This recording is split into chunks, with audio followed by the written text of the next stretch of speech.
This message is being broadcasted at the request of the USA government.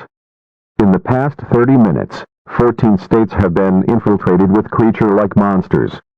These monsters are reported to be 11 feet tall, black, and with long fingers.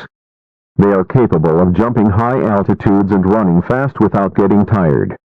Here are the states recorded with these creatures: Washington, Idaho, Illinois, Ohio, Rhode Island, Delaware, Massachusetts, South Dakota, North Dakota, New Mexico, Colorado, Texas, Florida, Alabama.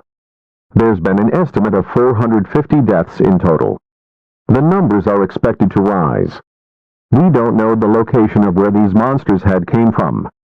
So far, we have found a way to stun these monsters.